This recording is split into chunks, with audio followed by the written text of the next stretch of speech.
अली बताएं, वैसे तो आज दूसरा दिन है आईपीओ पर आपने थोड़ा स्टडी किया है, थोड़ी बड़ी आईपीओ भी है, कैसे अप्रोच करना है इस पे? हाल ही के दिनों में जितनी भी मेरे आईपीओ पर आई उनसे बिल्कुल अलग राय है। अलग राय है? बहुत ही अलग तरह की राय है। और आप देखेंगे तो आप भी सोचेंगे अच्छा इसका मतलब बहुत काफ़ी आपने समय लगाया तो ठीक लगाया। तो पहली चीज़ तो कि जो हाई रिस्क इन्वेस्टर्स है वो अप्लाई करें। High risk investor, high risk investor जो रिस्क लेने वाले इन्वेस्टर्स वो अप्लाई करें, और वो भी लॉन्ग टर्म के लिए। ओके, ठीक है, एक तो ये तरीका है कि आप रिस्क लेने की ताकत से मतलब ये कि हो सकता है लिस्टिंग के बाद, लिस्टिंग के आसपास सेम भाव में मिले, थोड़ा नीचे ऊपर नीचे मिल जाए, तो वो रिस्क लेने की क्योंकि किसी को लगता है ना कि मैं तो जिस भाव में अप्लाई करूँ उससे नीचे नहीं होना चाहिए। तो वैसे तो एक तो रिस्क लेने वाले, दूसरा ये कि या फिर आप लिस्टिंग पर खरीद लें। अच्छा, लिस्ट होने में फिर लिस्टिंग पे भी आप खरीद सकते हैं। तीसरा तरीका ये कि थोड़ा अभी ले ले, थोड़ा अगर लिस्टिंग के बाद आपको अच्छे लेवल पे मिले, नीचे मिले या आसपास मिले तो थोड़ा और ऐड कर सकते हैं, वो तरीका है। क्योंकि अभी तक क्या है, लॉजिस्टिक कंपनी क्या है, आईपीओ वगैरह में, डिलीवरी वगैरह में इन्होंने किसी ने पैसा बनाया नहीं है। हाँ, अभी तक बड़ा पैसा बना नहीं है। और इस कंपनी में भी कुछ चीज़ें बहुत अच्छी है और कुछ चीज़ें ऐसी जो लिस्टिंग पर बड़ा पैसा बनेगा उस पर मुझे डाउट करती है। अच्छा, तो इसलिए मैं आपको दोनों चीज़ें बताना चाहता हूँ। पहले अच्छी चीज़ें बताता हूँ कंपनी के बारे में, अच्छा क्या क्या है जी।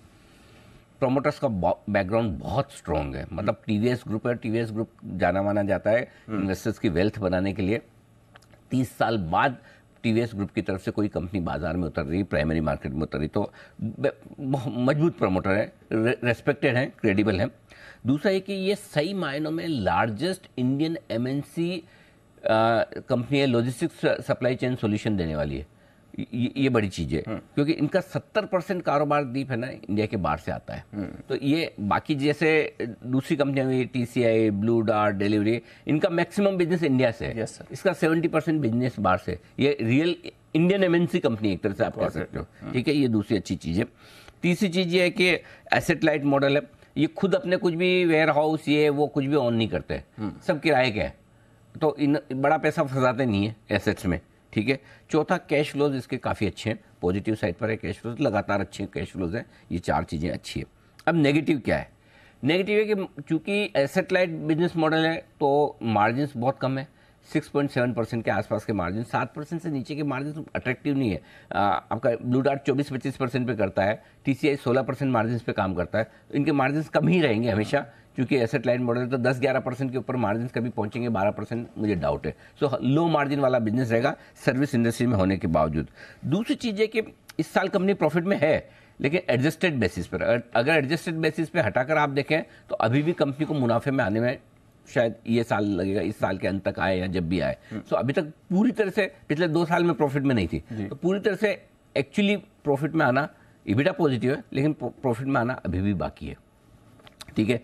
तीसरी चीज, 70% रेवेन्यू बाहर से है, तो हम गर्व कर सकते हैं ट्रू इंडियन एमएनसी कंपनी है, लेकिन बाहर की हालत ज़्यादा खराब है। लॉजिस्टिक्स का बिजनेस इंडिया में ज़्यादा बढ़ रहा है, बाहर कम है। करेक्ट। तो बाहर यूरोप, यूके वगैरह में थोड़ा सा जो मामला अगर ढीला ढाला होता है तो वो रिस्क ज़्यादा है बिजनेस मॉडल को लेकर, मार्जिन को लेकर, तो थोड़ा बाहर होने का नुकसान भी है। या प्राइसिंग अच्छी मिलती तो वो है। अब रहा सवाल वैल्यूशंस का, क्योंकि प्रॉफिटेबल है नहीं तो कंपनी ने अपने को ईवी EBITDA पर वैल्यू किया है। ईवी EBITDA पर वैल्यू करने के बावजूद मुझे बहुत अट्रैक्टिव नहीं लग रही। ऐसा नहीं कि जिसकी वजह से मैं ये वो सोचूं कि 25-30% लिस्टिंग पे बढ़ जाएगा, 20% लिस्टिंग ऊपर हो जाएगी, वैसा दिख नहीं रहा है। थोड़ा और अट्रैक्टिव वैल्यूशन करना चाहिए इसका, तब ज़्यादा मज़ा आता।